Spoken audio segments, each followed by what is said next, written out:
নমস্কাৰ এই মুহূৰ্তত অসমৰ প্ৰত্যেকগৰাকী জনতালৈ দিবলৈ ওলাইছো ডাঙৰ খবৰ। আজি হৈছে 21 ফেব্ৰুৱাৰী। আজি অসমৰ লাখ লাখ দুখীয়াসকললৈ কেইখনমান চৰকাৰী আঁচনিলৈ দিবলৈ ওলাইছো ডাঙৰ খবৰ। তো যিসকল মানুহে ভিডিঅ'টোত ক্লিক কৰিছে অনুগ্ৰহ কৰি ভিডিঅ'টো স্কিপ নকৰি প্ৰথমৰ পৰা শেষলৈ চাই থাকিব, কিয়নো এইটো ভিডিঅ'ৰ মাজত আত্মনিৰ্ভৰ অসম আঁচনিৰ পৰা আৰম্ভ কৰি কৃষকসকললৈ কেইখনমান গুৰুত্বপূৰ্ণ খবৰ প্ৰদান কৰিম। অনুগ্ৰহ কৰি ভিডিঅ'টো স্কিপ নকৰি প্ৰথমৰ পৰা শেষলৈ চাই থাকিব। লগতে মোৰ চেনেলত নতুন হলে প্লিজ চেনেলটো সাবস্ক্ৰাইব কৰি মোৰ লগত থাকিব। তো বলক ভিডিঅ'টো আৰম্ভ কৰি আজি প্ৰথমটো গুৰুত্বপূৰ্ণ খবৰৰ বিষয়ে বিস্তাৰিত জানিলো। তো আপোনালোকে মোবাইল স্ক্ৰীনত চাব পাৰিছে চৰকাৰৰ ফালৰ পৰা এনেকৈ এখন আপডেট প্ৰদান কৰিছে আত্মনিৰ্ভৰ অসম অভিযান আঁচনিলৈ। তো ইয়াতে কি লিখা আছে বিতংভাৱে পঢ়ি আপোনালোকক বুজাই দিছো। তো ইয়াতে লিখা আছে অগণন উজ্জ্বল ডেকা পুৰুষ আৰু আশা ভৰা দৃষ্টি গাভৰু মুখ নতুন সমাজ এয়া নতুন পুৰুষ অসমীয়া গৰিব আত্মনিৰ্ভৰ। তো তাৰপিছত আৰু কি লিখা আছে সবিশেষ পঢ়ি আপোনালোকক জনাই আছো। অনুগ্ৰহ কৰি ভিডিঅ'টো স্কিপ নকৰি প্ৰথমৰ পৰা শেষলৈ চাই থাকিব। লগতে মোৰ চেনেলত নতুন হলে প্লিজ চেনেলটো সাবস্ক্ৰাইব কৰি মোৰ লগত থাকিব। তো আপোনালোকে মোবাইল স্ক্ৰীনত চাব পাৰিছে অসম চৰকাৰে নতুনকৈ আৰম্ভ কৰিছে আত্মনিৰ্ভৰ আঁচনি।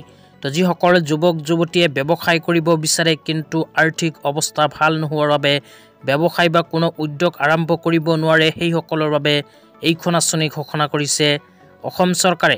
তো তাৰপিছত আৰু কি লিখা আছে সবিশেষ জনাইছো, অনুগ্ৰহ কৰি ভিডিঅ'টো স্কিপ নকৰি চাই থাকিব। তাৰপিছত লিখা আছে মুখ্যমন্ত্ৰী আত্মনিৰ্ভৰ অসম অভিযান 2.0 1.62 লাখ প্লাছ উদ্যোগীলৈ 2 লাখ টকাৰ পৰা আৰম্ভ কৰি 5 লাখকৈ টকাৰ আৰ্থিক সাহায্য প্ৰদান কৰিব অসম চৰকাৰে। আবেদন দাখিলৰ বাবে মুকলি হল পৰ্টেল। তো যিসকল যুৱক যুৱতীয়ে এতিয়ালৈকে মুখ্যমন্ত্ৰী আত্মনিৰ্ভৰ অসম অভিযান আঁচনিত আবেদন কৰিব পৰা নাই, সেইসকল যুৱক যুৱতীৰ বাবে অসম চৰকাৰে আকৌ নতুনকৈ আৰম্ভ কৰিছে মুখ্যমন্ত্ৰী আত্মনিৰ্ভৰ অসম অভিযান আঁচনিৰ অনলাইন এপ্লিকেশ্যন। তাৰপিছত কোৱা হৈছে আবেদন মুকলি 1 ফেব্ৰুৱাৰী 2025। তো অসম চৰকাৰে যোৱা 1 ফেব্ৰুৱাৰী তাৰিখৰ পৰাই আৰম্ভ কৰিছে মুখ্যমন্ত্ৰী আত্মনিৰ্ভৰ অসম অভিযান আঁচনিৰ আবেদন। তো আপোনালোকে যদি মুখ্যমন্ত্ৰী আত্মনিৰ্ভৰ অসম অভিযান আঁচনি 2.0 আবেদন কৰিব বিচাৰে তেন্তে cmma.assam.gov.in অফিচিয়েল ৱেবছাইটত গৈ ভিজিট কৰিব লাগিব। এইখন অফিচিয়েল ৱেবছাইটৰ সহায়তে কৰিব পাৰিব মুখ্যমন্ত্ৰী আত্মনিৰ্ভৰ অসম অভিযান আঁচনিত আবেদন। তো যিসকল যুৱক যুৱতীয়ে নতুনকৈ এইখন আঁচনিত আবেদন কৰিব বিচাৰে সেইসকল যুৱক যুৱতীয়ে ভিডিঅ'টো চাই আছে যদি এইটো ভিডিঅ'ৰ কমেণ্ট বক্সত কমেণ্ট কৰি জনাই দিব, তেন্তে ইয়াৰ নেক্সট ভিডিঅ'ত আপোনালোকক দেখুৱাই দিম যে আপোনালোকে নিজৰ মোবাইলৰ সহায়ত কেনেকৈ কৰিব পাৰিব মুখ্যমন্ত্ৰী আত্মনিৰ্ভৰ অসম অভিযান আঁচনি 2.0 আবেদন। তেতিয়া আপোনালোকক দিবলৈ লৈছোঁ আজি দ্বিতীয়টো খুবেই গুৰুত্বপূৰ্ণ খবৰ। অনুগ্ৰহ কৰি ভিডিঅ'টো স্কিপ নকৰি চাই থাকিব। আজিৰ দ্বিতীয়টো গুৰুত্বপূৰ্ণ খবৰ হ'ল কৃষকসকলৰ বাবে। তো আপোনালোকে মোবাইল স্ক্ৰীনত চাব পাৰিছে কৃষকসকলৰ বাবে এনেকৈ এখন আপডেট ইতিমধ্যে আমাৰ হাতত আহি পৰিছে। তো ইয়াতে কি লিখা আছে পঢ়ি শুনাই দিছোঁ, অনুগ্ৰহ কৰি ভিডিঅ'টো স্কিপ নকৰি চাই থাকিব। তো ইয়াতে লিখা আছে এতিয়াৰ পৰা PM কিষাণ আঁচনিৰ সুবিধা লাভ কৰিবলৈ PM কিষাণৰ হিতাধিকাৰীসকলে কৃষক পঞ্জীয়ন কৰাটো বাধ্যতামূলক কৰা হৈছে।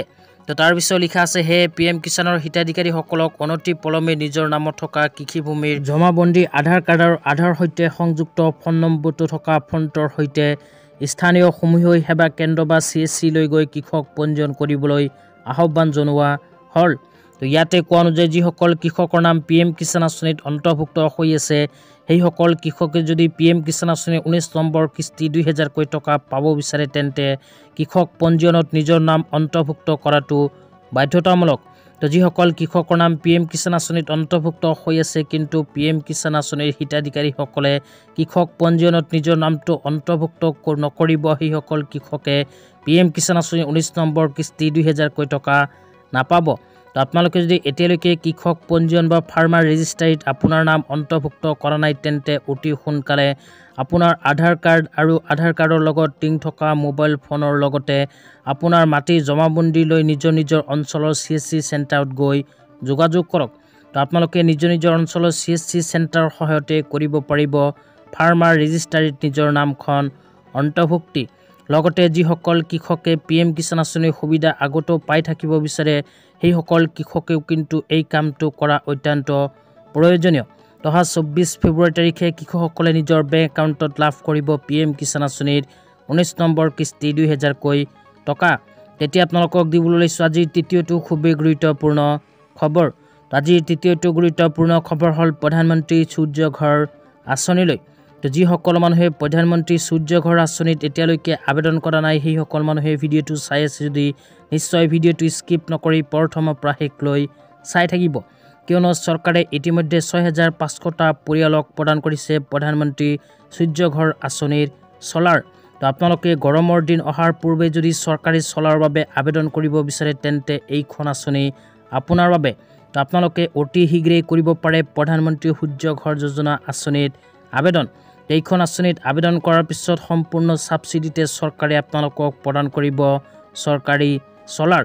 তো ইয়াৰ লগতে আৰু এখন নটিফিকেশ্যন জাৰি কৰিছে, তাতে কি লিখা আছে পঢ়ি শুনাই দিছোঁ, অনুগ্ৰহ কৰি ভিডিঅ'টো স্কিপ নকৰি চাই থাকিব। তাৰপিছত লিখা আছে শস্য শক্তি ৰাইজৰ বিদ্যুতৰ চাহিদা পূৰণ, প্ৰধানমন্ত্ৰী সূৰ্য ঘৰ বিনামূলীয়া বিজুলী আঁচনি। তো যিসকল মানুহে এতিয়ালৈকে প্ৰধানমন্ত্ৰী সূৰ্য ঘৰ আঁচনিত আবেদন কৰা নাই সেইসকলৰ বাবে চৰকাৰে মুকলি কৰিছে ৱেবছাইট। এইখন ৱেবছাইটৰ জৰিয়তে আপোনালোকে কৰিব পাৰিব প্ৰধানমন্ত্ৰী সূৰ্য ঘৰ যোজনা আঁচনিত আবেদন। ৱেবছাইটটোৰ বিষয়ে আপোনালোকক জনাইছোঁ, অনুগ্ৰহ কৰি ভিডিঅ'টো স্কিপ নকৰি চাই থাকিব। ৱেবছাইটটোৰ বিষয়ে ইয়াতে কোৱা হৈছে pmsuryaghar.gov.in। এইখন অফিচিয়েল ৱেবছাইটৰ সহায়তে কৰিব পাৰিব চৰকাৰী চলাৰৰ বাবে অনলাইন এপ্লিকেশ্যন।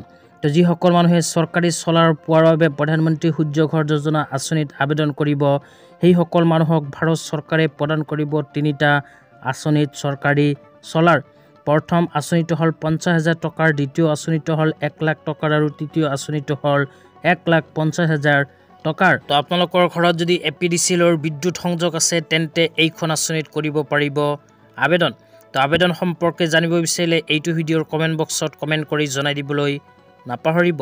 তেতিয়া আপোনালোকক দিবলৈ লৈছোঁ আজি চতুৰ্থটো খুবেই গুৰুত্বপূৰ্ণ খবৰ। অনুগ্ৰহ কৰি ভিডিঅ'টো স্কিপ নকৰি চাই থাকিব।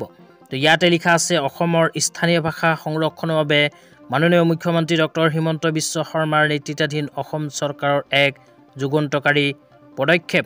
তাৰপিছত লিখা আছে মিচিং, ৰাভা, কাৰ্বি, তিৱা, ডিমাচা আৰু দেউৰী ভাষাক শিক্ষাৰ বুনিয়াদী মাধ্যম হিচাপে গ্ৰহণ কৰাৰ কথা ঘোষণা কৰিছে অসম চৰকাৰে।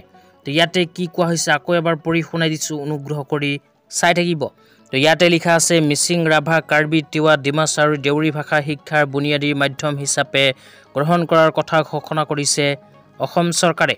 তো আজি ইমানেই। ভিডিঅ'টো চাই কেনে পালে নিশ্চয় এইটো ভিডিঅ'ৰ কমেণ্ট বক্সত কমেণ্ট কৰি জনাই দিব। লগতে মোৰ চেনেলত নতুন হ'লে প্লিজ চেনেলটো ছাবস্ক্ৰাইব কৰি মোৰ লগত থাকিব। তো ধন্যবাদ।